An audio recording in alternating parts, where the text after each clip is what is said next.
Welcome back to another edition of the B4evaKool podcast. My name is Rex45, and tonight's going to be exciting. Might even get a little wild and crazy because it's a lot that's gone on in MotoGP in France over the weekend.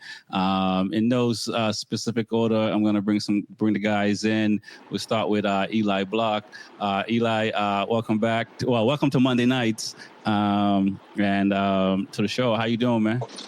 Thanks for having me again. Oh shit, there goes the camera. But how you doing? Pretty good, man. Pretty good. You travel a lot. Although Loudon was just over the weekend, I'm pretty sure you're probably trying to get to another location at some point. How things been? Oh, it's pretty good. We just I didn't really get to watch the French GP too much, but I got to rewatch it after I talked to you yesterday. And we were up at Loudon racing this weekend, so it's kind of a little bit of a shock to see what happened, especially we'll get back into it about what happened the last time I was on. But, been pretty busy. Just drove to Pennsylvania, driving back home so I can finish college tomorrow and keep on going. No doubt. No sleep, man. No sleep till Brooklyn. Welcome, Cheetah, to the show, man. How's it going? I'm interested to hear your take this weekend because it's like somebody walked into MotoGP and threw a deck of cards up in the air.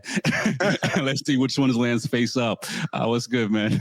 Man, a lot to talk about for sure, bro. It was a very, very good race. This is what we were all hoping for, man. A little bit of excitement, a little bit of drama, a little bit of new faces on the podium. So definitely a lot to unpack in the racing, man. And I think a lot of notable wins, a lot of notable deserving podium places that should be there now from here on out. Let's see. Okay. All right. I'm going to hold you to that, man, for sure. Let's keep it moving. Let's bring the real Luis Ortega in. What's good, man?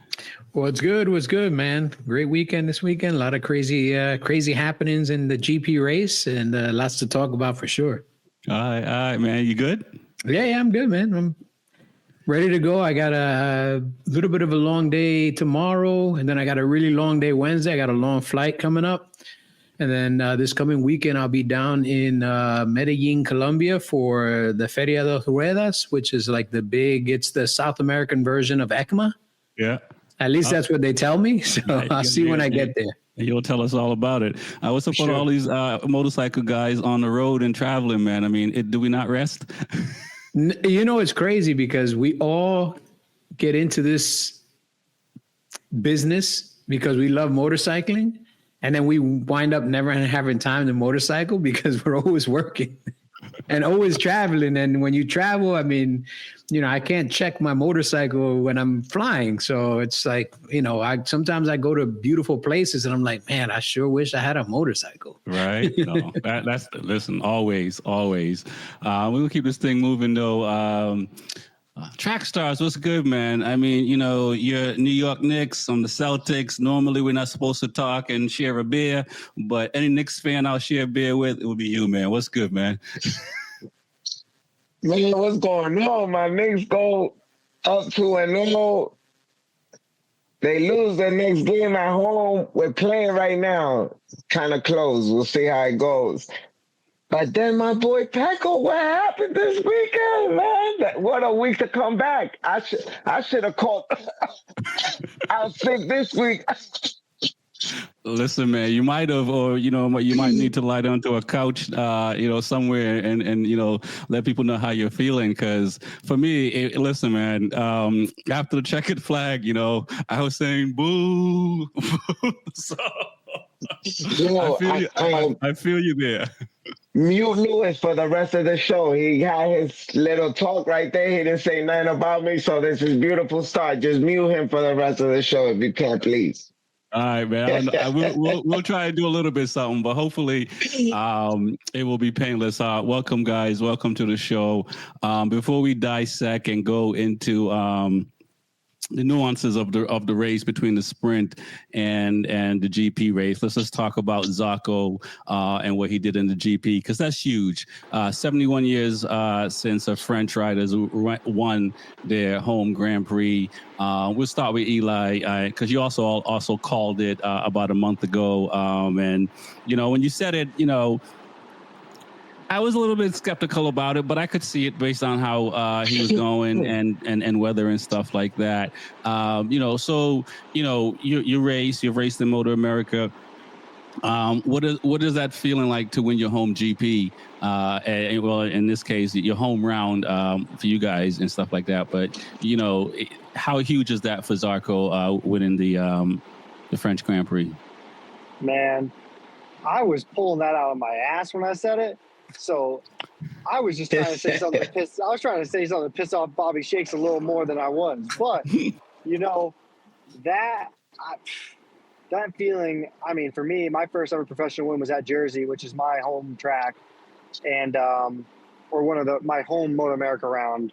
And just to have, even for me, having say 100 people that I know that's close to family and people that I call friends being there, it just makes it so much more special, especially when, in Zarco's case, where your home race, it's your family's there. I think that was his first ever race that his mom was there. Yeah. And dude, that feeling is unreal, especially, at the top level in the world. That's country pride. That's carrying the weight of your country on your shoulders. And, I feel like that's going to be lighting another fire under his ass. And I think there's going to be some more wild results coming this year. Yeah, I completely agree. Cheetah, Zarco is not Marquez. He's not Bagnaia. He's not some of these other guys that have won more than 3 GP races, right? This is only his second. I know what it's like to struggle he's sitting in the back of the pack for a while and not getting any trophies, not getting any medals, and talk myself off the ledge every driving home, watching the sunset in the rearview mirror. Can you talk a little bit about what that's like? Because I mean, he's a top rider, but he's not the expected one, right? Marquez is, right, and the brothers. For sure, definitely not the expected one. I mean, the last time he won a race was Australia 2023, right? They said that they reminded us of that because it's been so long, we don't even remember, right? And he overtook Martin for that. So it was a last lap pass, and I forget the turn, but it was insane. And so to see him do it at his home track, and celebrate before and after with the victory backflip at his home track. And then, I mean, it even brought a tear to my eye, I got to admit. When he walks out there, right when he parks in Park Ferme and jumps out and walks to the front, just stands there and starts tearing up. They pan back to his dad. I mean, you can feel the emotion. Right. His dad, I mean, just crying, couldn't stop crying. So deserving for that guy, for what he's done for Honda this year. And, I think it's a lot of eyes on him now, especially because he got that win there. Very deserving for him, man. So I can't be anything but happy. And how can anyone not be that way, right? So very deserving of him. He deserves it. And I think there's a lot more to come now. I could see a lot more courage coming to him now. Right. Throughout the next season, this season. I completely agree with a lot more to come. Lewis, what are your thoughts on Zarco, man? And, if you're MotoGP, would you add another French round to the GP? Because that crowd was awesome from just to watch, not necessarily even being there. Nah, one round is enough for the French. We don't need to give them more than one. No, it was again another incredible turnout for a European event. 300,000+ people, over 113,000 just on the Sunday. Again, puts the US GP to shame that we could barely put together 150,000 people over the 3 days. Just again goes to show the engagement that they have in Europe. As far as Zarco, the on top of him winning, being the first Frenchman to win the French GP in 70+ years and everything else, he also stopped the Ducati win train for Honda. So Honda still gets to retain the record for the most consecutive wins as a manufacturer. So he came through and busted the Ducati party up and did it at his home track. So it was not just a Zarco thing. It was a Honda thing. It's like the stars all aligned and the clouds lined up perfectly for Zarco to do something amazing, man. It was I'm sure it's something that him and even the fans will never forget. And, is this that thing that finally gets the factory team to say, hey, Marini, we don't need you anymore. We got this guy Zarco that's actually not piling up the repair bills and actually finishing in the top 8 on a regular basis. You know, that's my next step is, you know, does he stay at LCR or is this enough to start the conversation to get him into the factory team? Okay. Track stars. How cool is it for LCR to, you know, to beat Ducati? You know, Rins was able to do it a few years back at Coda and stuff like that for a satellite team who doesn't get a lot of shine. You know, does this make you feel a little bit better that Zarco won and Mark didn't win the GP? No.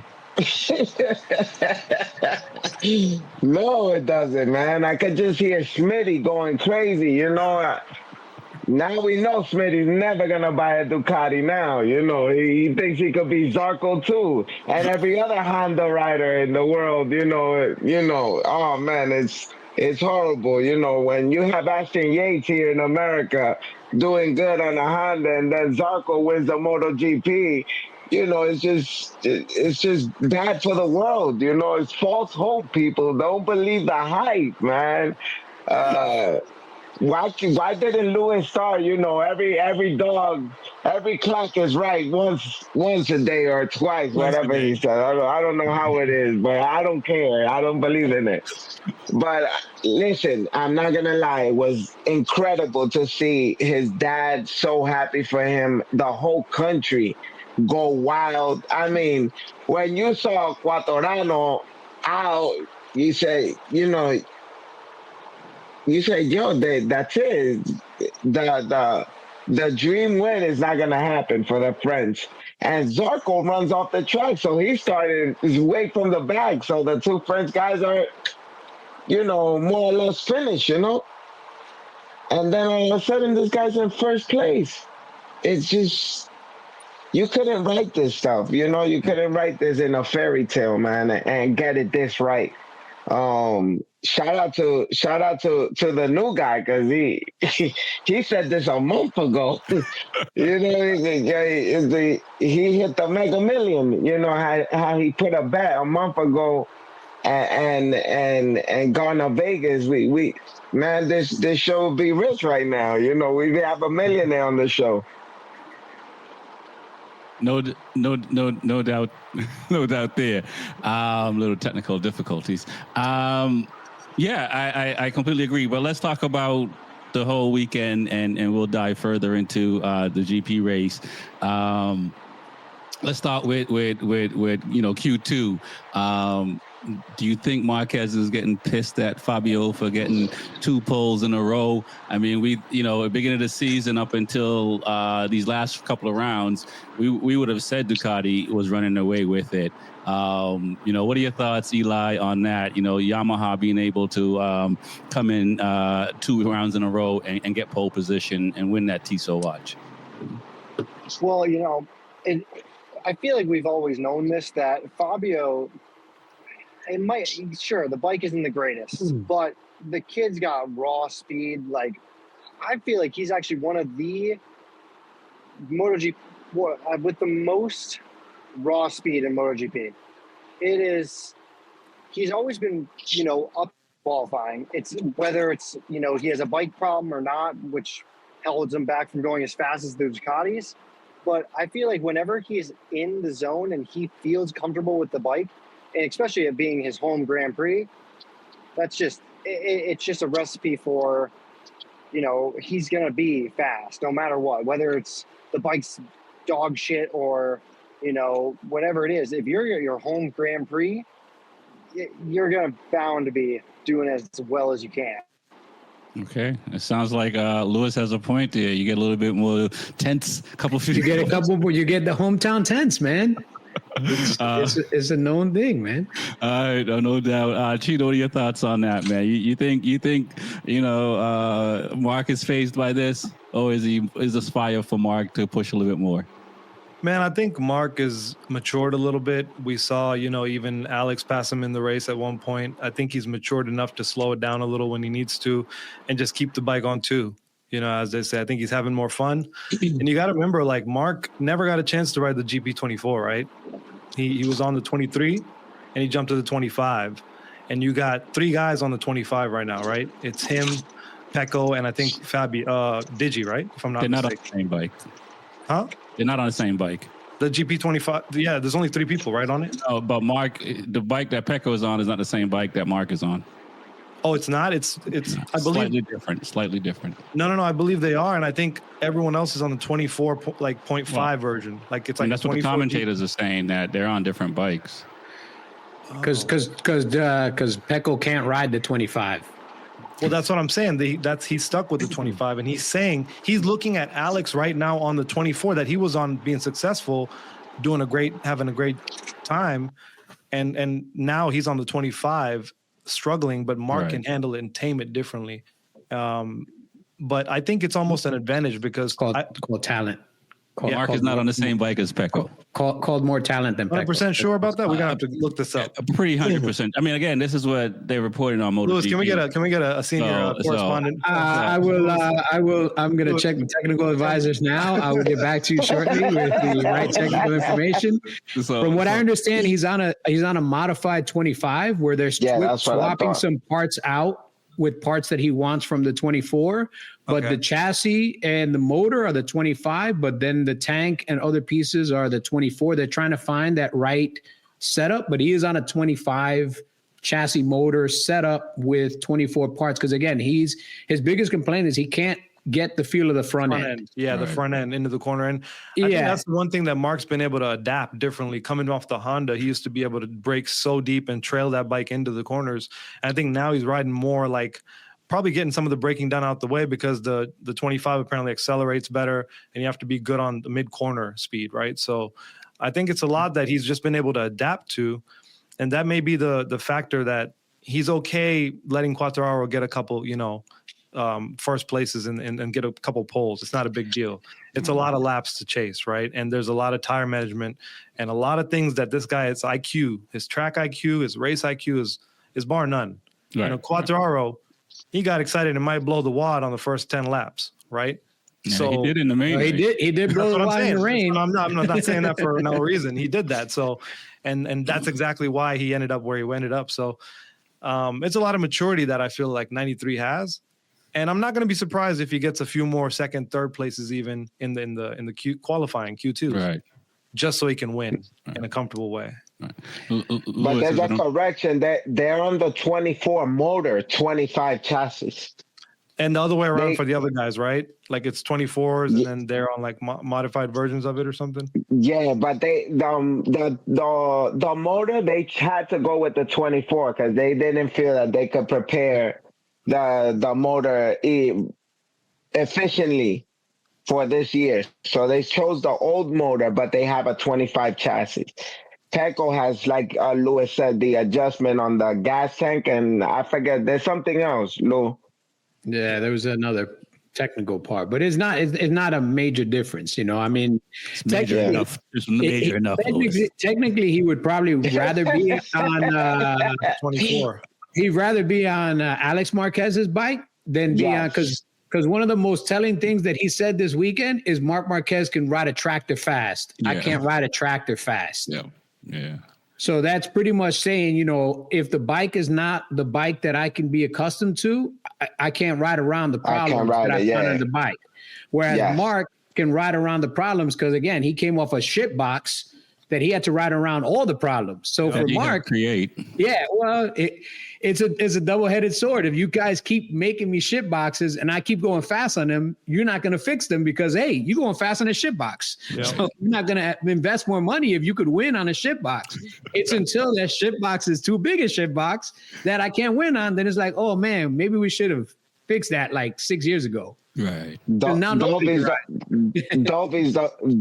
the proof of that. They didn't change that shit for nobody. Dovey can put it on the podium. You can too. Yep, no doubt. So, what are your thoughts, track stars, on Quartararo? Is his qualifying? Is this a sign that Yamaha is putting it together? I think they were on the V4 motor. No, they were on the regular inline motor. Yeah. But I think they're gonna switch that motor pretty soon. They're going to test it one more time. Yep. And then depending on how that test goes, then they might bring it in. I think they're going to do 2 more wild cards And during those wild cards, they might test it like full length weekend race, V4, blah, blah, blah. But it's still got some fine tuning. And what we said, one of the things that we said is there's tracks where the Yamaha strengths are strong enough to make up for Yamaha weaknesses. Yes. The last track in Jerez is one of those tracks where, again, not a lot of long straightaways, a lot of fast, high-speed corners. That's the strength of the Yamaha. This track, again, not a lot of long straightaways, a lot of fast transition, long sweeping corners, strength of Yamaha. Now, let's go to the next track where maybe some of those dynamics change and you'll start to see the Yamaha starts to struggle and fall back a little bit again. Okay. So Quartararo's riding the wheels off the thing, don't get me wrong, but there are going to be some tracks that are not going to benefit the strengths of the Yamaha, whereas the Ducati is an overall package that every weekend you roll it out, it can be competitive. Got you. Go ahead, Track Stars. I think it was just, man, I feel bad for Quartararo. I mean, doing what he did, just showing out, getting the pole, and then happening what happened is just kind of. I mean, you see how upset he was. He was ready to kill some of the monsters. Oh yeah. By the way, he got a penalty for that. Yeah, I was just going to say that. I mean, it wasn't. This wasn't what was supposed to happen. There should have been the perfect MotoGP race for him, and unfortunately, the gods chose it a different way for him. Right. Let's talk about the sprint Track Stars, because he finished fourth in the sprint. So up until the main race, and I think is where he burnt out his tire in the sprint race and still finished fourth. So up at Saturday, he was still there. No, he was. I'm not saying he wasn't. I think the how you say I've lost a thing for the spring. I guess my guy's not there. The spring king isn't there, Martin. So I don't care anymore. I don't know. It seems to be there's a new spring king now because Martin never won 6 in a row. I'm just saying.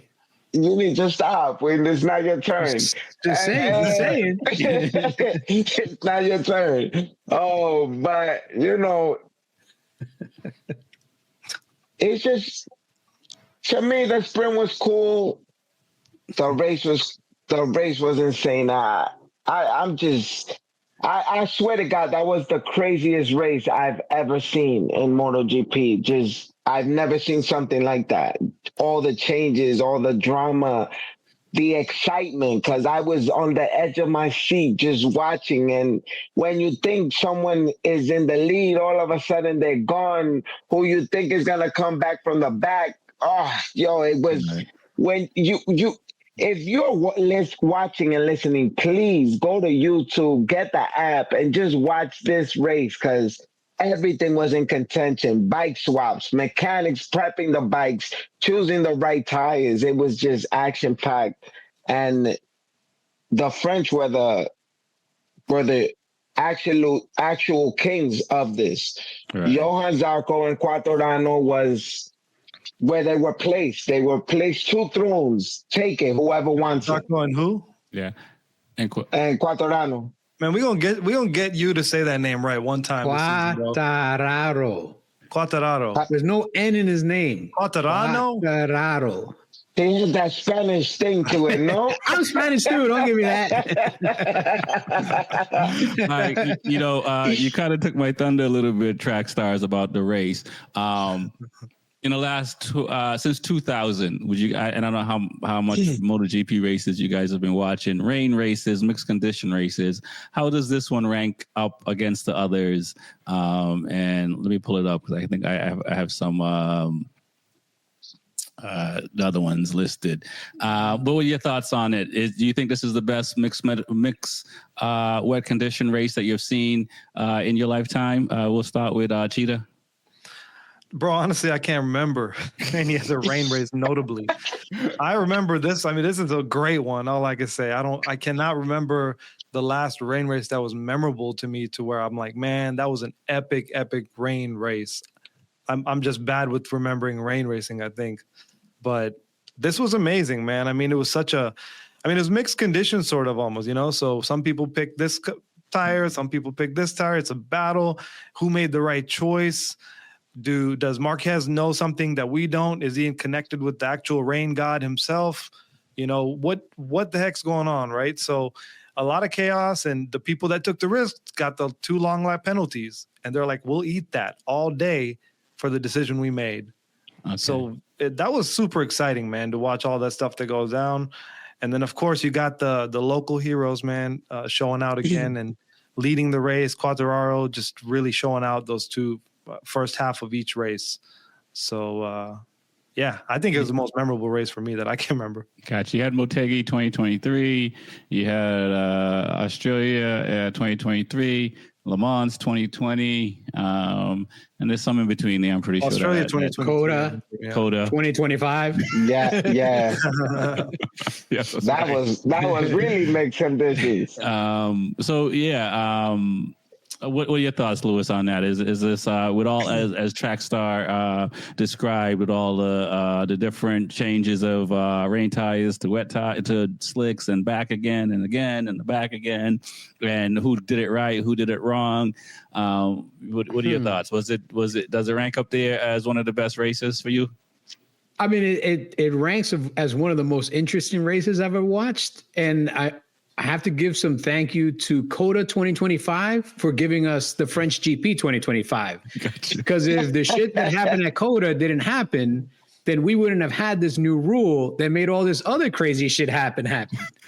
Like it's almost like Coda fed the French GP this, like, hey, here's a really interesting twist that we're going to throw in now, where if you change your bike, if you do this, if you go through the pit on the warm-up lap and change to another bike, and so many people pitted that they actually had to red flag and restart. But then everybody that pitted during the warm-up lap actually now gets a double lap penalty, even though we have to restart the grid because so there's so many dynamics. So it's like this rule that they just put into play, the Marc Marquez Coda 2025 rule, a week after they put the rule into, it's like, here's why we put this rule. Look at this craziness that's going to happen. But it added this new dynamic that you don't see in a typical race. Like it added a pit stop. It really did add a pit stop, like an unforeseen pit stop.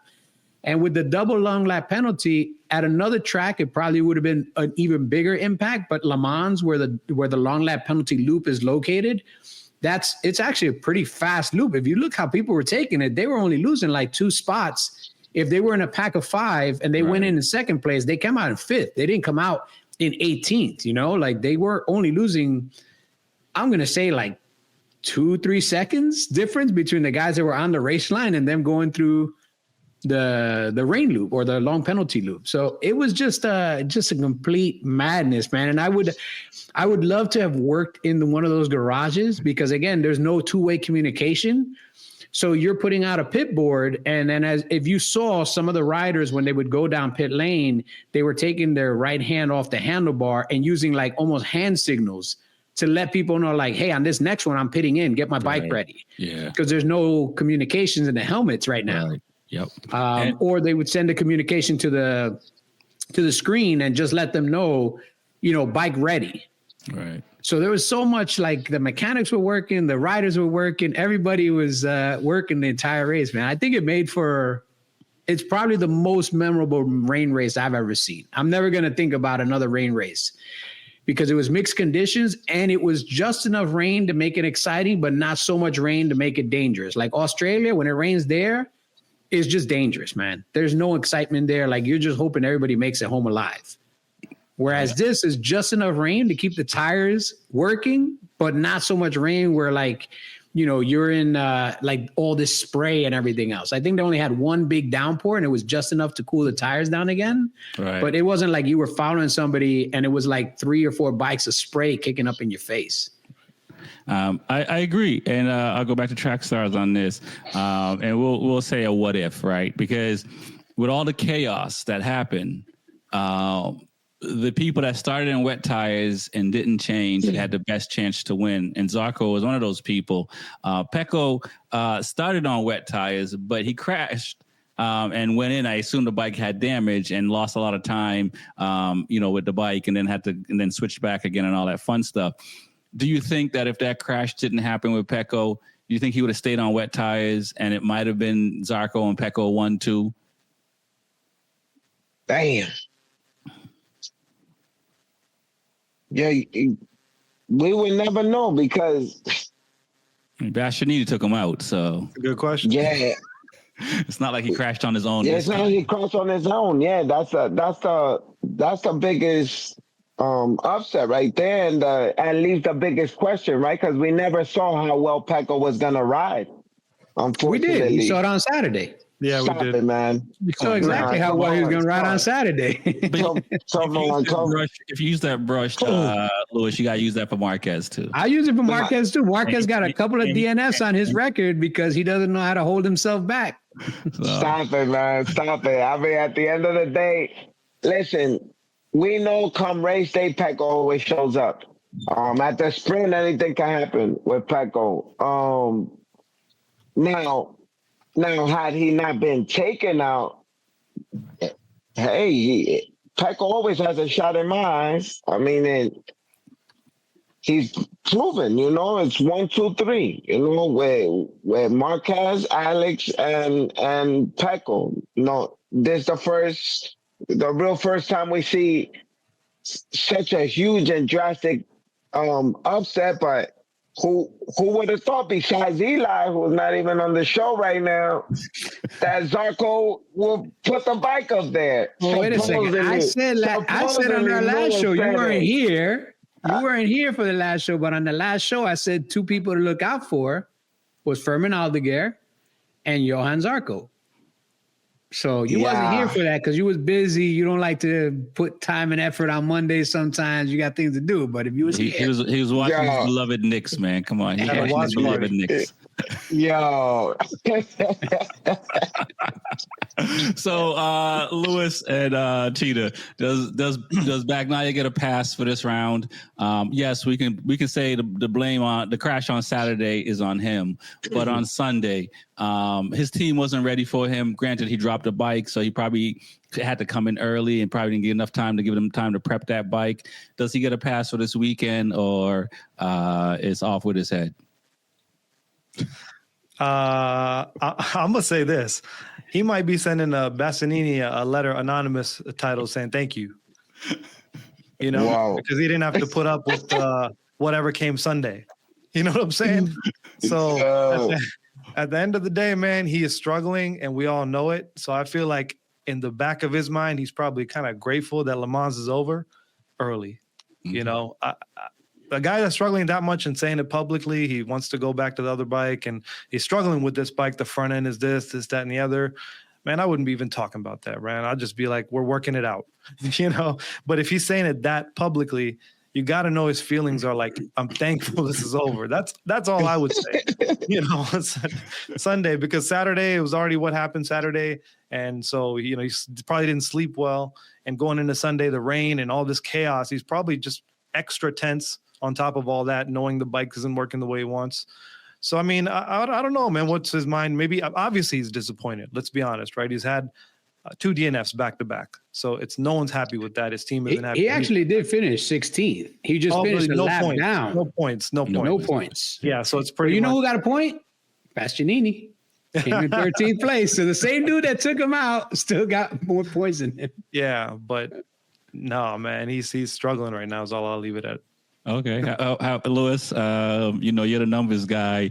I don't think there's a number for pass. Nah. I mean, in the dry conditions, we've seen him throughout the year. He's in the top 5 for the most part. That's his, that's where he's kind of fell most of the year. He's either been on the podium or just off the podium. He hasn't been completely out of the podium. I mean, he had, a DNF Saturday. That was his fault. There was nobody else around him. His problems on Sunday, Bastianini punted him and almost punted Johan Zarco. Johan Zarco had to ride through the gravel pit.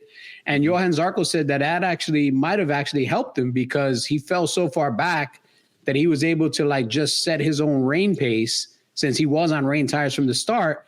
And as people started to pit and everything else, he just started to notice, like, my board keeps saying that I'm moving forward, even though I'm not passing people. And it's because people are pitting, people are doing long laps. And, you know, would Pecco have had the same or kept the same mentality as a Zarco, where Zarco had nothing to lose? He's like, let me run my pace. Let me be comfortable where I'm at. I don't have anything to prove. I'm already on rain tires. I don't have to serve any long lap penalties. I don't have to pit. I just have to go ride. Or, you know, after Pecco crashed and he picked the bike up, you know, he dropped the bike again. He had to go change bikes. He had to do this. He had to do that. Like, his whole mentality was shot. Like, he wasn't going to be competitive, at least not the way Zarco was. Like, he's got more pressure on him. He's got more pressure to win. He's got more pressure to perform. Zarco has no pressure, man. Everybody knows he's not on a great bike. He's doing everything he can. He's still finishing in the top 10 on a regular basis. And this was just an opportunity for him to just go out there, be consistent, keep doing these lap times. And then all of a sudden, next thing you know, dude's like 20 seconds ahead of the guy in second place. Yeah. You know, and he's just like, at the end of the race, he's running a pace that nobody else can even come close to. And it didn't even look like he was pushing. Like, everybody else just kind of settled into like, hey, this guy is 10, 12 seconds ahead. Even Mark said, like, for 2 laps, he tried to put in some hard laps in the rain, and he noticed, like, I'm not even gaining any tenths on him, and there's only so many laps left. I'm not even going to bother trying to catch this guy. Either he's going to crash out and I get the position, or I'm just going to chill here and maintain second place and just keep this distance from my brother. If you look at the 2 guys two of the 3 guys on the podium had nothing to lose. Zarco and Aldeguer had nothing to lose. They just went and rode the shit out of the bike in the rain while everybody else was like worried about this, worried about that. They just rode their race, and next thing you know, they're on the podium. And I don't think that would have happened to Pecco. I think Pecco would have put undue pressure on himself to try to catch up, to try to catch Alex, to try to catch Mark, to try to salvage points. And, you know, at the end of the day, look what happened. You know, he didn't do himself any favors by all the pit changes and everything else. So even if he hadn't crashed, I still think he would have been in the top 10. I still don't think he would have been on the podium. Okay. Track stars, Alec Marquez crashed out. Go ahead. No, I disagree. I disagree 100% with Lewis. No surprise. I think. Listen, I think Pecco knew that the pressure was on. You know, not only did Mark give Pecco a chance to come back on points, but Alex crashes and gives him a chance to come back on points. And all of a sudden, you know, here comes the week of the race, and you mess it up come sprint. And you know, okay, it's just half the points. I got to get myself together and like I always do, and get ready for the race, and, you know, at least put that bike on third. I know I could get on the podium. And with the rain, I might even have a shot to come ahead of these guys for some reason. And for him to get taken out, we talking about, well, he has 120 points. He's down 51 points. 51. I mean, and we know, like, you know, these opportunities don't come often when you have one amazing, but he must be a freaking alien, Mark Marquez, to make a mistake and let you come back 20, 30 points behind him in a championship. And the brother is leading. So you right there where you could, anything can happen. You have a shot. And to mess it up by 2 DNFs, I mean, when you talk about nightmare, he might never visit France again, you know?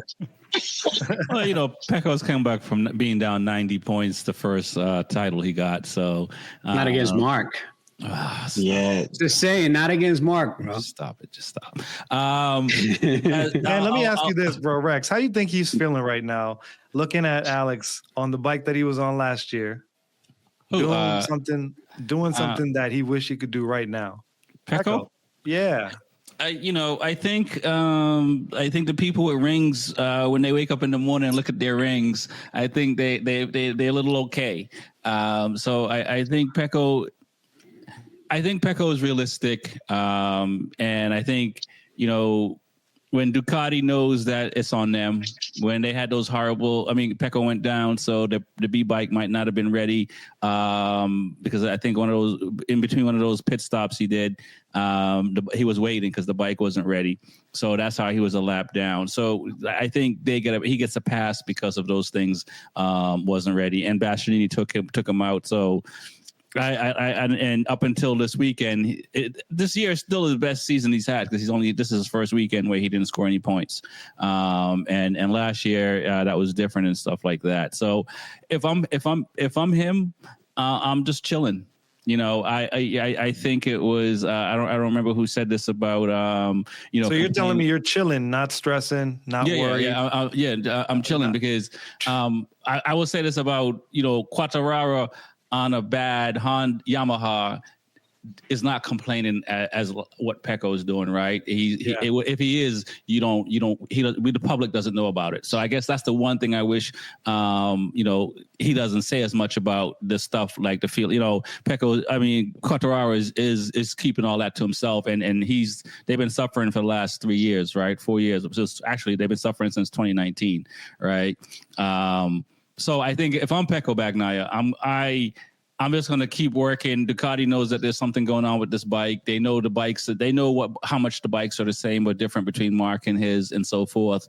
And I think they're going to give him time to figure it out. And he's the one that, has brought them a title since Casey Stoner. And that's still huge. So, Mark hasn't brought them 2 titles yet. Right. So Mark has to do that. It doesn't matter what Mark has before for Honda. None of that matters. So I think if I'm him, that's what I would be doing, is regrouping. Have you ever worked for Italians? In Italy, it's not what you did for me, it's what you've done for me. Yeah, I was gonna say that, and I was gonna say Italians don't like when you're talking bad about the brand, man. That's not true. Look at Annoni. I mean, come on, that's not like Annoni got mad chances. They give people chances who they want to give chances to. Yeah. No, I mean, you know what I'm saying?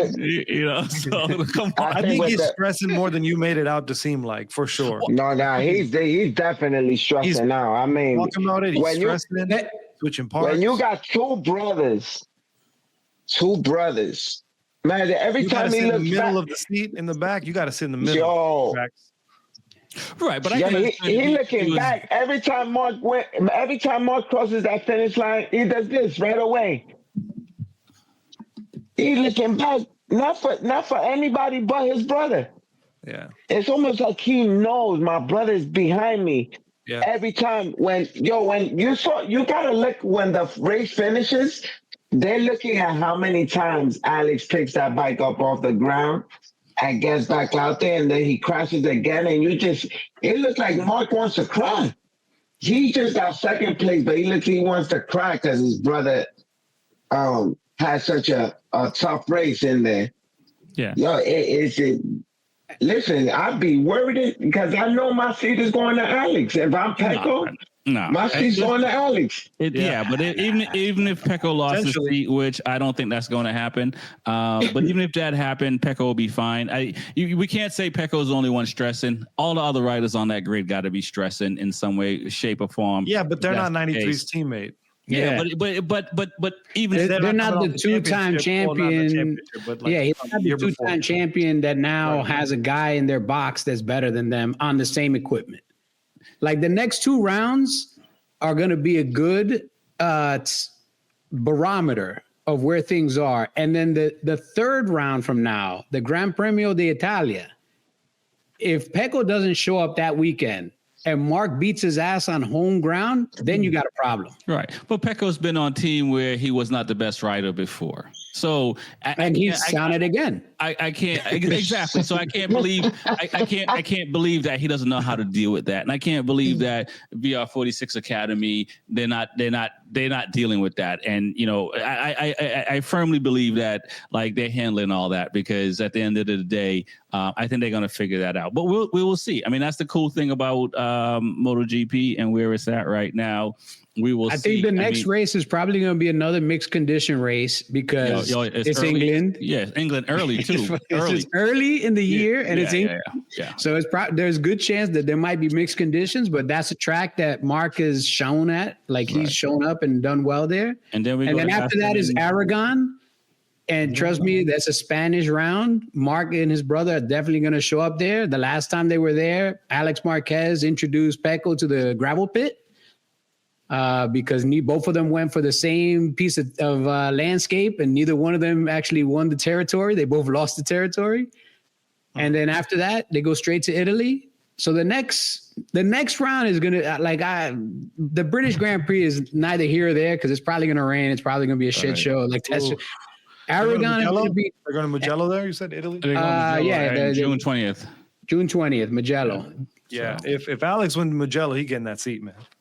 Nah, he ain't winning Mugello.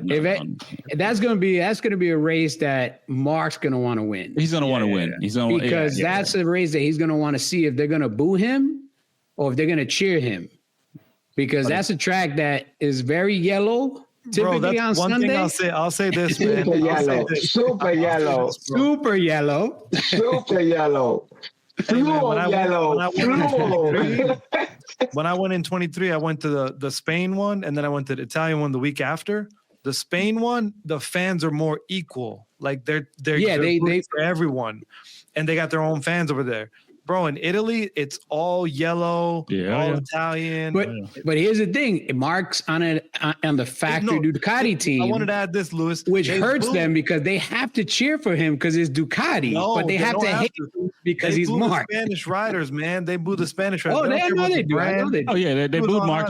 They booed Mark last year on the Ducati. Yeah, they did. I was there. But it wasn't a red Ducati. Oh, it was blue Ducati. Hey, it makes a difference, man. Trust me. What we're doing now? Italians is so like hometown people, man. They're homers, bro. All right, yo, Rex, I'm done talking about Mark, man. I'm done now. I'm over. Let's talk about Aldeguer. Let's talk about somebody that really is impressing. Well, we'll go down a list. Let's talk about Honda, Yamaha, and KTM because they all got into Q2. They all did fairly well in the race. 1 through 10. Is it a fluke? Just the mixed conditions, or are these manufacturers starting to find their way?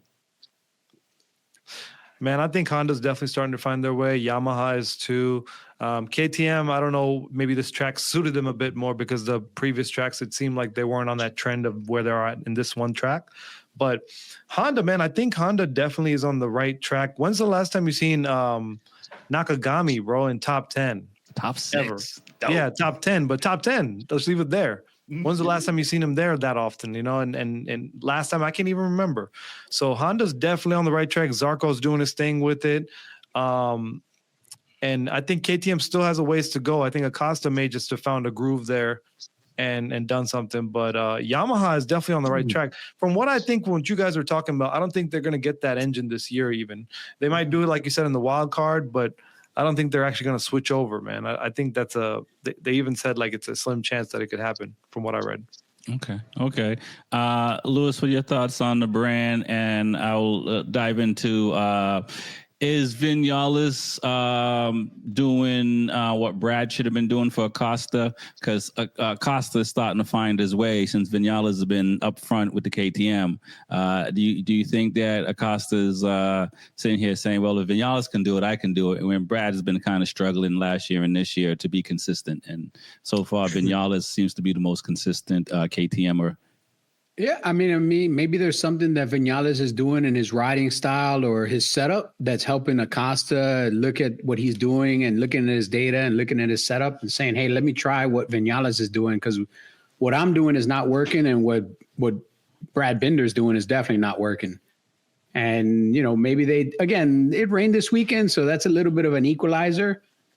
This is a particular track that, maybe the KTM worked well on. Let's see how they work in the next couple of tracks. I still think that of the group of KTMs, Vinales is probably going to be the most consistent in staying in the top 10. I think Brad and Acosta are probably going to stay in that same zone. I mean, every race, it seems like they're battling each other. They're not battling anybody else. They're always battling for the same position. For some reason, their bike maxes out, and the only one that gets a little bit more is Vinales.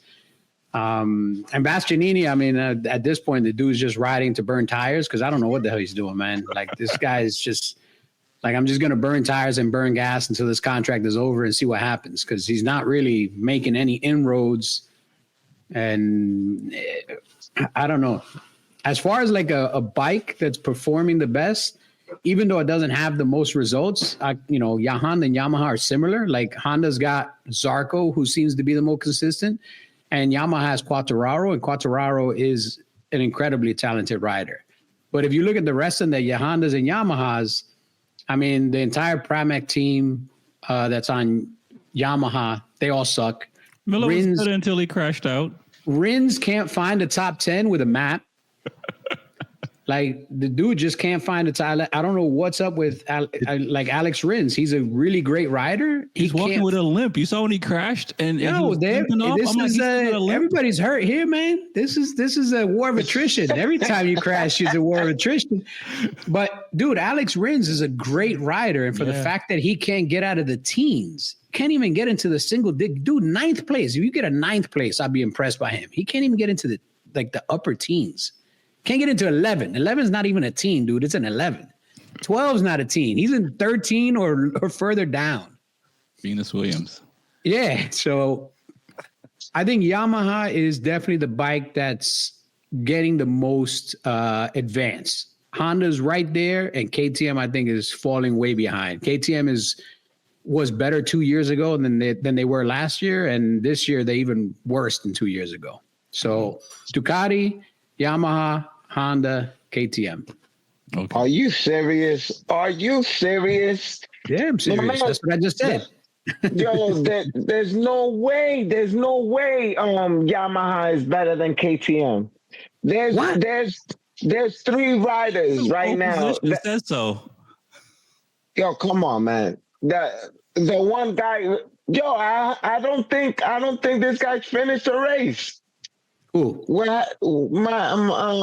Quartararo? No, not Quartararo. Miller? His teammate, Miller. I don't think Miller's finished the race. He's a satellite team. That's Miller.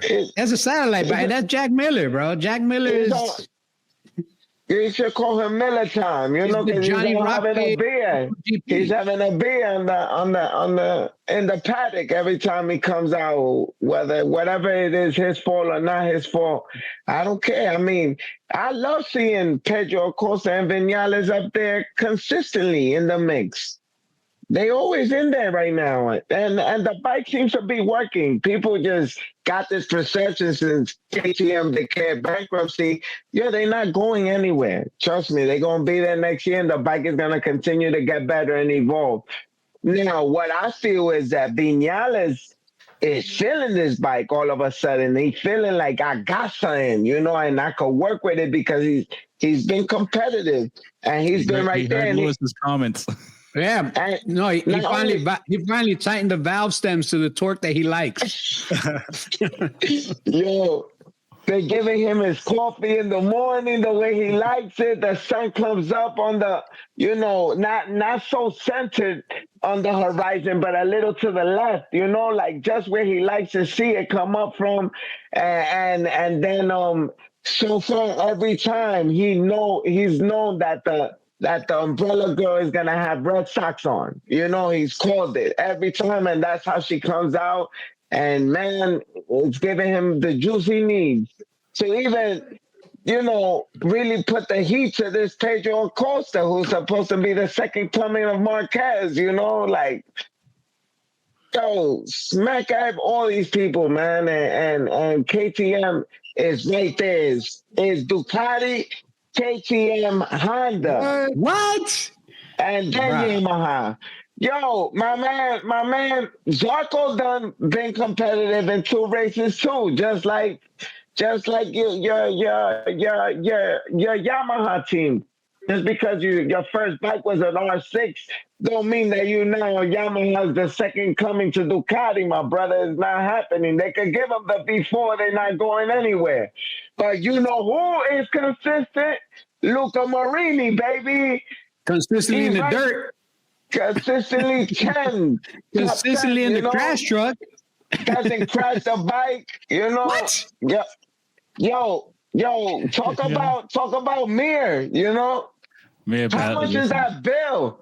Yo, they paid him a certain amount and he's crashed this amount. Mir is the new he Miguel might have to- Oliveira, bro. He might ride for free for the next 3 years to pay back the bill of the bike that he's damaged. I think Oliveira is keeping his seat as he's crashed out. Yeah. So I don't know. Listen, man, I will say this. I think KTM, Yamaha, Honda, they all are chipping away at the Honda time. I mean, at the Ducati times, and they all are trying to get there, and which is great for MotoGP because even if they're just competitive for one race here or there, it's still better. We can't say it's all Ducati, right? And and that's great. And like I've been saying, I think they're going to continue to chip away at that. But let's talk about the battle between Acosta and Fermin Aldeguer. I mean, these two guys are the future. And I know they were battling for 4th and 5th, and I think Acosta crashed out on the last lap or something like that. But what are your thoughts on what you're seeing? And are you surprised at what Aldeguer is doing? What, 7 rounds in? Are we 7 rounds in? Is it 7 or 6? That's a good question. Let me it's up there. It's 7 rounds already? No. We got Thailand, Argentina, America, Qatar, Spain. 6 rounds in. 6 rounds in. Damn, man. So 6 rounds in, yeah. That's a lot of the season, guy. This 25% of the season is already over. Yeah, that's a quarter. Right. 22 That's a to quarter. go, 15 to go. So what do you think, Cheetah? Man, you can take that one, Lewis. I know you were thinking right there. I asked you, so you can give me a little more time to think. Don't let Lewis talk, man. Tracks can't take all those facts, man. It's too many facts this late in the evening for him. Too many facts. No, man. I think Acosta and Aldeguer, that was a great battle in that race. For the sprint, I forget what happened. It was I just remember Acosta was doing pretty good there, and Aldeguer obviously freaking comes out top on gets a 3rd place there. Aldeguer is looking very strong right now. I think he's really, like, the one statement he made post race was, "We have the speed, we just don't have the experience yet." So that goes aligned with where he's at and what he's showing, and I think that shows his confidence that he has.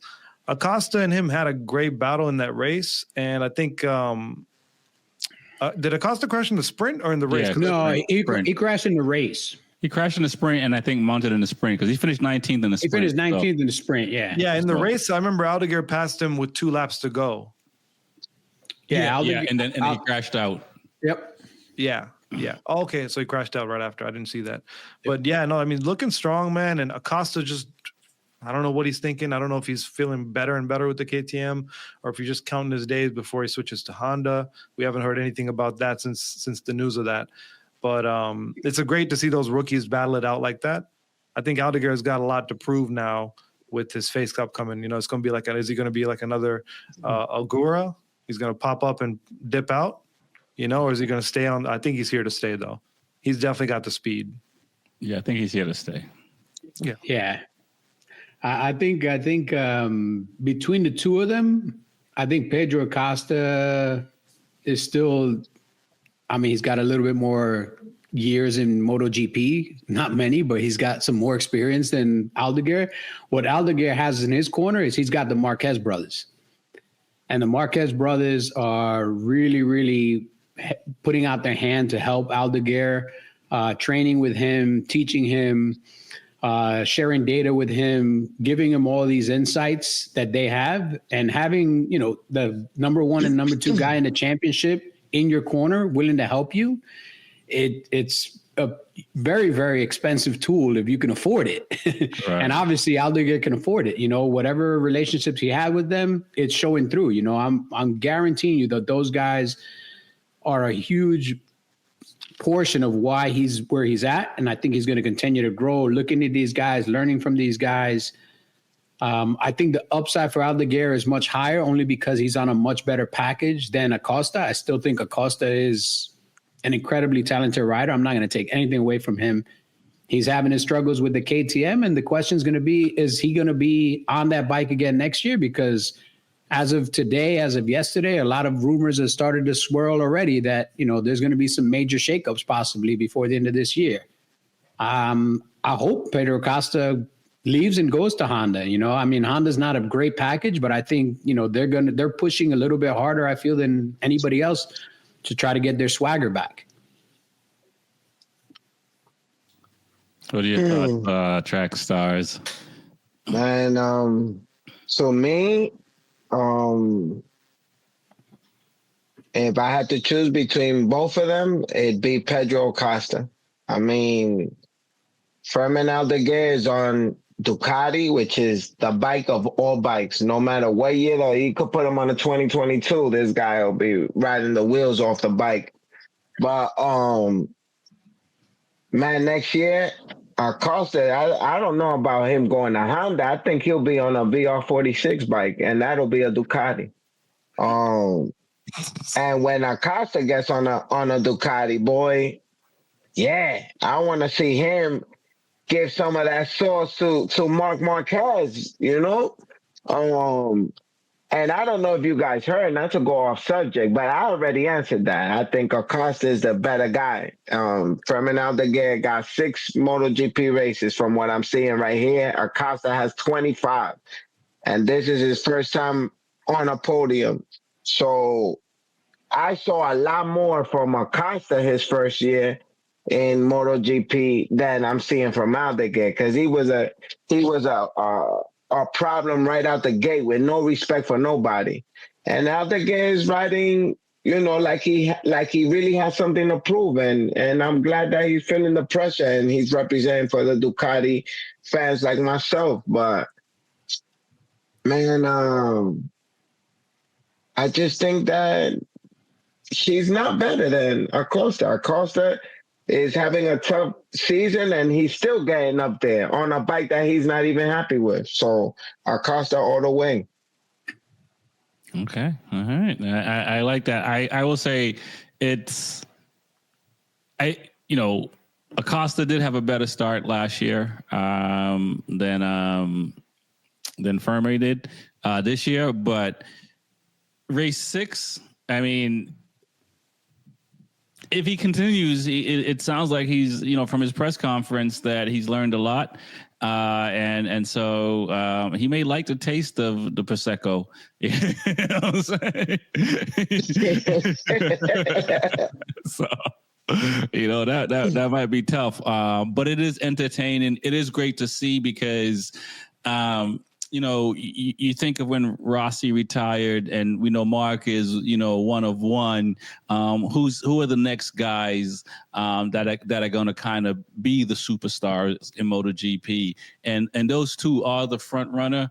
I would have thought Bezzecchi. We could have said Morbidelli. We could have said Mir. Quartararo had a run, but these two guys, they're still unpolished. And I think they don't have a long track record. So, as long as they can, I think Acosta, either KTM needs to fix that problem or Acosta is going to have to leave. If not, that's going to be a talented rider that's not on a good bike. And we've seen a lot of riders in the past that's happened to, and they don't really get their shine. But I do feel like these two guys have the potential to be a Rossi or to be a Marc Marquez of MotoGP in the future. And I can't say that for all the young riders on the grid. Yeah. No, they definitely have the biggest upside. They definitely have the biggest upside of anybody else that's currently on the grid. And they have the biggest upside of several guys that are at the top of the Moto2 grid. Yeah. I think these guys, if you put these guys in Moto2 and really told them to go out there and put it on the line, Acosta definitely wipe up in Moto2. And Aldeguer was in Moto2, but once he got that contract, he was just more worried about trying to get to that GP bike and getting hurt on a Moto2 bike. It's like they say, when you got that bigger fish to fry, I'm not going to fry this little fish. I'm just going to try to get out of this pond and go to the ocean. And that's what he saw when he got that contract. He was like, I'm not going to kill myself in Moto2. I already got a contract for MotoGP. I'll just chill. Right. And this podium is the best reaction for his behavior last year in Moto2 as well. Because if you're not rookie of the year and if you're not making a splash, we will look at those antics, and in a negative light and talk about them. No, Aldegir's really proven with what he's done. I mean, I just had that moment when you see him come on podium and he talks and you're just like, holy shit, this man really beat out a sea of killers. Sea of straight killers in the crazy conditions, man. In his first real rain race on the bike, like a true rain race. Like this guy has no experience. Like this is really his first true rain race. So and again, some of that also is the tactics that he used. Like he got a soft tire, wet tire setup. Everybody else, or most of the people that he passed, had soft, medium tire setups. And he went with the soft because that's what the Marquez brothers were doing. So I'm going to follow their lead. And it turns out that was the right call. They got more experience than he does. Right. Oh, God. And at the end of the race, he's running down people that are 8 seconds ahead in like 3 laps. That was crazy. Crazy. Like that doesn't happen. But you got to give it to what Trax just said about Acosta is the man. If you would have seen him, we're not thinking about him because he's not on that same platform. But if he was on that same platform, boy. Oh, yeah. He'd be a problem. Gresini teammates, man, that would have been crazy to watch. So we'll see where he ends up going, man. We'll keep our fingers crossed. All I'm saying is, remember everything you said today about the rain and how well they performed and how other didn't perform. And I want you to give Kayla, Yakov, and people like that the props, my man, when they kill in the rain. All right, you all right? You all right? I got reflux, man. Something made me nauseous. This podcast get a lot of views. Bro, this man did the. Oh no! Oh man, listen. This guy just every single time we do a show, somebody got pulled something ridiculous out of that ass for no reason. And it's always the track stars guy. But these are the things that we're talking about. I'm glad that you come into the light, understanding that it does take talent to ride in the rain. It's not only take talent. It's not only about the bike, and that these riders are really. If you're only in the top 10 in the rain, or you're only in the top 7 in the rain, I'm sorry, this ain't a rain sport. Go learn how to jet ski. All right, 90% of this sport happens in the dry. Oh my goodness! So unless you're going to show up every weekend with a garden hose and wet the whole track down so that you could ride better, you need to ride as good in the dry or better in the dry and not wait for the rain. Right. Because you're never going to have a full rain season. There's a disclaimer. They might have Lewis. a leg up, right? Because they got the flat track advantage or something. They might have that leg up in the rain race, but Lewis is right. This ain't a rain race situation all the time, right? But you can't do that, guys. I mean, I hear what you're saying, but it's not that cut and dry. If all the guys that were on the same bike, then we can say that. Yeah. But the rain, shows problems with the fast guys that may not have the same size testicles as the guys with wet, but it shows that these guys in the rain can perform because they have the skill, but they don't necessarily have the bike. I mean, I think it's more the bike is the issue between wet and dry than the riders. Not always. Okay. PJ Jacobson has the same bike as Kayla Jacobs. Does she not, or does she have less parts?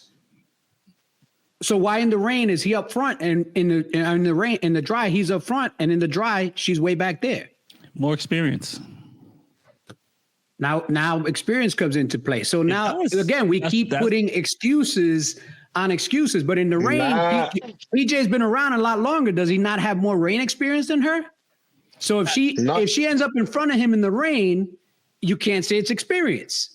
If she does, but I'm saying, but usually, I mean, it is. I mean, when we think of rain specialists, you think of Miller, you think of Oliveira, you think of Bender. It's not like we're saying the whole grid. Yeah. Right. There's a few guys that you know crutch low, and these guys in the past, and you know exactly Zarco. Yeah. So it's not everyone that can do it, and mostly the British and the French, because they're used to it. It rains like that. You know what? That's where she could go race Britain, because it rains 90% of the time, so she could do great. So she don't have to worry about dry races. Like that's what you're telling me, Trax. Like you got to perform in the rain and in the dry. She performs in the dry too. You know, like listen, this is just her second or third year on the. This is her third year on the Super Sport. Second. All right. Who else is in the third, or who else in the second year on Super Sport? Is Davis? Yeah. Second year on Super Sport. So, but but Blake, All right. It is just some people are talented. Just in that area. No, like she is. Yeah, I'm going to tell you this. She is incredibly talented, because if you look at everybody that's finishing behind her, there's a row of killers behind her. I'm not going to lie. There's a legit row of killers behind her, and she has the opportunity to keep getting better and moving up. And, you know, all she needs is, again, more time on the bike, more experience, get healthy, because it seems like every year she comes into the season with like a hurt knee or hurt this or hurt that. Like, you know, her off season, whatever she's doing to train, she needs to change it, because she can't come into every season hurt, because you're just putting yourself further behind. You got, you know, the top 5 or 6 people, whether it's, especially now, Super Sport is the front half of the grid is ex-Superbike winners. Right. Like, you're talking about a murderer's row up there. Like, you can't come into the season hurt and expect to compete with these guys. Like, you got to come in healthy. You got to come in with the right state of mind. You got to come in shape. You got to do all the, because Matthew Schultz, PJ Jacobson, what's his name? The kid that got dropped from Ducati Warhorse, Cam Peterson. Like, these dudes knows how to ride, man. You know, even when I speak with Blake Davis sometimes, I'm like, look, man, you're fighting against killers. You're going to learn how to go fast, because these guys aren't going to take it easy on you. So if you lose by 8 seconds, you just got to go faster, man. They're not going to give you any room for the learning curve is steep now. Like, you're only in your second year. If you can get on the podium, take that as a W. You won. Because if you look at the 2 guys in front of you, they've been riding since as long as you've been alive. so don't worry about that. Mm-hmm. And again, Kayla is the same thing. If she comes into the season healthy, if she trains the right way, she's got the right people in her back, she's going to do fine, man. She's going to move ahead. But, you know, let's not over push her right now, because again, this is how you put a lot of pressure on younger people, and they start to do things that actually curtail their career, don't help their career. Yeah. And she's pretty young still. She's like 17, I think. She's super young. Yeah, man. She got a lot of years. Right, she has time. And you know, I'm not going to tell people what to do, but the WCR is out there, and you know, like, why not be the face of that? You know what I mean? I think that would be an incredible opportunity for her, because again, it's a world stage. Yeah. I mean, the U.S. is the U.S., but we're not the world stage, man. And MotoGP has proven that. 130 people at COTA to see the best riders in the world. And then the first 2 rounds in Europe, double the attendance that we could get here in the U.S., even though we have 3 times the population of those countries. Like, come on, man. You know what they need to do? Crazy. They need to tell Americans that they beat us. That's the only time we want to beat them, right? Only time we got beat. That's a great promotional tool. I think that. As soon as we put a tariff on it, everybody pays attention. Well, that's the only thing we're getting beaten. We beat everyone in the Olympics. We beat everyone. Well, here's the things, and I meant to bring it up earlier, but I'll bring it up now, because if you guys were listening in on the commentary in MotoGP, Bradley Smith was in the studio, and you know, MotoGP announced 12 rounds with Harley Davidson. So you know, apparently, you know, MotoGP likes what we're doing over here in the States. Wow. Well, I think the proof was in the pudding when they came here last year, because we did a bagger race at the last round of the year in Valencia last year. There was bagger racing in Valencia. and there was bagger racing at COTA. The COTA turnout last year was much higher because of the bagger racing, the engagement with a whole different segment of the motorcycling community that is typically not moto racing centric. You know, Indian guys, V-twin guys typically are not moto racing centric. Right. Then they did it in Valencia, and they saw the attention that it got in Valencia. And I think that's really what opened their eyes to this is a huge opportunity in certain markets where Harley Davidson is a big player to get an opportunity to bring a whole new crowd into this sport. So they'll come and watch MotoGP, even if they're only coming to watch the baggers. They're still going to be there all day. They're still going to pay for a ticket. We're still going to get more attendance, more eyes on the product, and maybe we can convert some of these people to MotoGP racers, to prototype motorcycle racing, so they can see both the excitement and what they want to cheer for, their Harleys, their V-twins, the big baggers, but then also maybe they'll stick around and continue to come back for these other things. I think it's great for Harley because Harley's had a really tough year last year. Like, their numbers are super down. They need to turn the company around.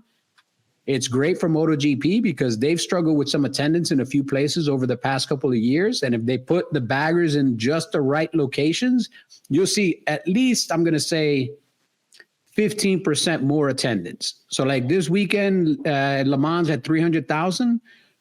If they do it again with baggers there, there's an opportunity to get 330,000 or 335,000. Like, it can significantly increase the amount of people there. That's wild. Yeah, man. You have to remember, in the U.S., 50%, up until last year at least, last year was a bloodbath for V-twins, but 50% of all the motorcycles sold in the U.S. are V-twins. They're cruisers. They're either Harleys or Indians or something like that. That's why Honda makes a V-twin. That's why all these manufacturers make V-twins, because it's a huge, huge segment of our overall riding population here in the U.S., man. So can Ducati throw out the Multistrada in that? No. Well, they got the Eval. Either one. But that's the Multistrada would probably be a hooligan bike. Bring out the twin version of that bike back. Well, put some bags on the Devali and say, hey, this is a bagger, and go race it, man. That'd be crazy. I'm just saying, well, BMW kind of make a bagger too, right? They're Continental or whatever they're. Who knows? It'll be interesting to see. Before we get out of here, one last thing I want to bring up a little bit. This is more social media influencers. So there's some street racers now going to the track and racing and or doing track day influencer stuff and trying to stay off the streets. What are your guys' thoughts about street hooligans coming to the track now and trying to act like they can go fast or being fast? I mean, it's one way to keep the sport alive, man. That's a good thing to do, I guess, I agree with that. That's going to bring some people to the track that probably would have never come to the track, right? So they get to see somebody doing it. I think it motivates people. So it's good in that way. But I really haven't kept up with the scene like that to be like, are they bragging about it? Are they talking about they're really fast on the track or anything like that? I haven't kept up. Yeah, it's more some of them are trying to do it, and others are just talking about how evil some of the people are that are trying to do it. So that's what I've seen. I've seen both sides of that guy. Yeah. So it's good for club racing to get more people come out and participate and grow the sport and stuff like that. And I think it's good for to keep people off the street and doing the foolishness off the street that they can try to on the track. I think publicity is good publicity, right? If you're talking about this guy who's going to the track and do we want him on the track? Do we not want him on the track? We're talking about the track. Yeah. Let's keep talking about it. So I want him to keep doing what he's doing because it's important for the community. We got to realize that in the streets, if this would have been one of his ride-outs in the street, we'd be talking about another really severely injured person or someone passing away, another GoFundMe, and to the track is the exact message that we need to send out to a lot of these riders. Each one of those riders that went out there to his track day became a better, safer, faster rider automatically from that one day at the track.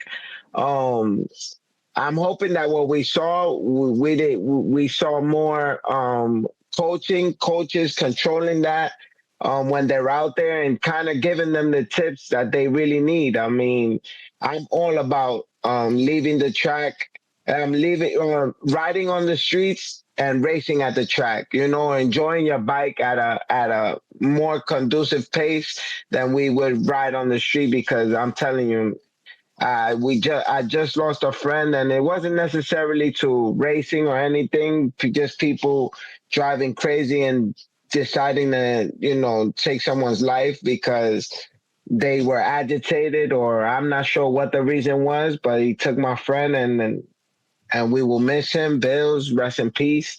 And then we seen most recently another motorcycle being pushed off the road by a minivan. Yeah. It's more and more that these streets are not necessarily for us. And not that we don't belong on the streets.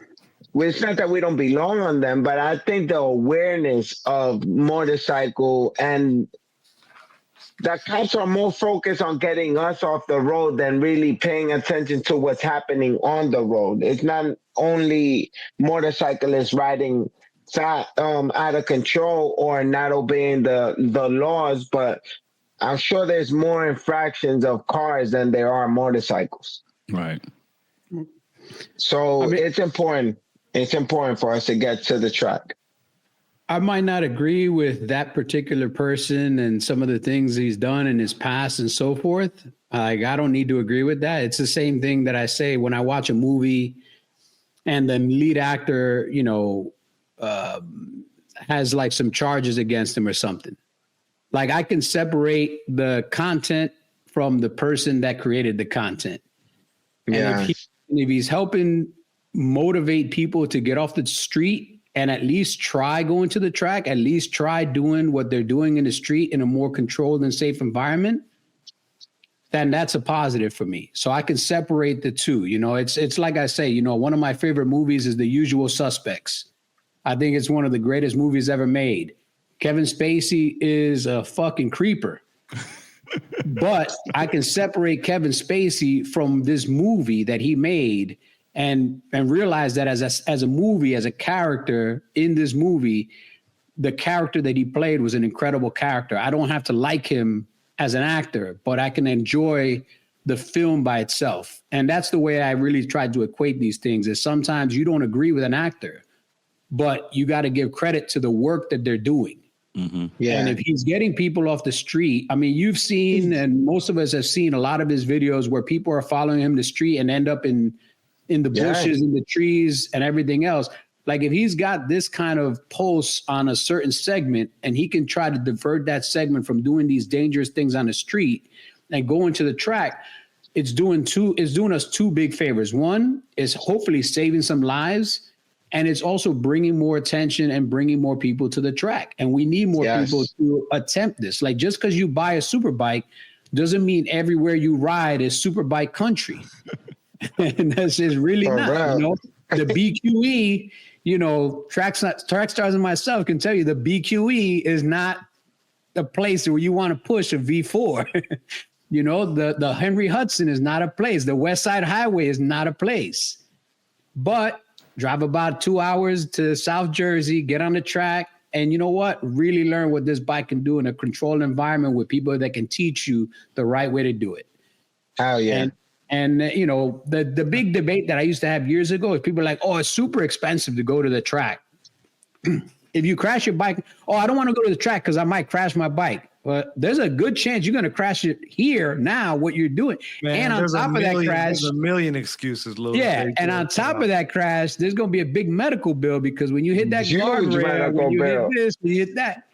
Bro, there's a million reasons, and I think half these guys, my fear is that half of them are never going to come back after 2 track days, 3 track days, and they got this skill now, this half-ass skill, but they're good now, and they're going to go back on the streets and go faster than ever. Most people, There'll be some of that, yeah. Most people, there's some of that, but most of them are going to get back hooked on the track for sure. Most are going to get humbled because they're going to realize that the skill that I thought I had, I really don't have. And again, that's why they're never going to come. No. But this is why they come because of that. they need to work with the right or go to the right track days. Right. Because if you go to a track day that has quality staff, quality coaching, and everything else that can actually pull you to the side and tell you what you're doing wrong and help you. And like, if you go to a quality track day, you get hooked on it, not because just the track day, but because of the education that you're getting as part of the track day. That's why I don't really like track days that are just about cycling people and getting them from one group to another so they can make more room in the entry group, because that's where you get most of the new riders. Right. Like, I like track day companies that have educated coaching, educated staff that actually takes the time to help the people elevate their riding, go from one group to another group, go from that group to another group, go from that group to another group. And hopefully, even if 1% of those guys end up racing one day, again, it all started by that one guy that got him from the street to the track, and then things went from there. And people just want to talk when they keep talking about like this guy did that or that guy did this. These guys aren't promoting the track in any one way or the other. They just want to talk about some guy that did something bad. And I mean, at the end of the day, that's not what this is about. This is about him going to the track. That guy you want to talk about, he just went to the track, he promoted it. Everything that Louis just said, it's all positive stuff that comes out of this. Right. I think we just got to get over some things, man. Yeah, you just got to separate the art from the artist. Yeah. And Cheetah, you have a good point about, there are some riders, and I've seen this, that think they're really badass on the street, and they get to the track and they don't get humbled, so they don't show back up. Because they you know, when they're setting up, when they're there the day before, the morning of, they're talking mad trash, and by the third session, they kind of looking up in the sky and just kind of figuring out, you know, what's going on, and then they don't show back up to the track at all, because of that, and that's not a good attitude to have, for sure, because you should come back, but there are a lot of, you know, there are people that, you know, get the 1,000cc bikes and they do top speed on it, and they walk around and think they're untouchable. You know what I mean? And try to, you know, make some people feel bad in the process and all that fun stuff. But then they show up to the track and then they got to get humbled, because now you got to learn how to ride, and you're not as quick, and you realize that, you know, you can only go fast straight. Yep. So, all right. Well, I want to thank you guys for coming on. Let's tell people how they can find you and your sponsors and all that fun stuff. Start with Cheetah. Sir. Yes, sir. It's just I was going to say Trackstar. It's just Cheetah 740. Trackstar, my sponsor. Your biggest. My big sponsor. Yeah, no, it's Cheetah 740, Instagram and YouTube. That's easy to find. Real Luis Ortega at Instagram is the best way to get me. You can DM me directly there. I'm sponsored by Visa and MasterCard. I have to pay them back every month. Cash App, Venmo. And Venmo. If you guys want my Venmo, if you want to sponsor me, I'll give you the digits to send some cash. And again, I enjoy all the interactions that we're getting online, that I'm getting, messages that I'm getting. I appreciate them. I appreciate the love that we're getting from this group, from everybody here. You know, we like to talk trash with each other and talk trash in general, but we also, you know, try to put out some really good information. And so I appreciate you guys, man. I enjoy working with you guys.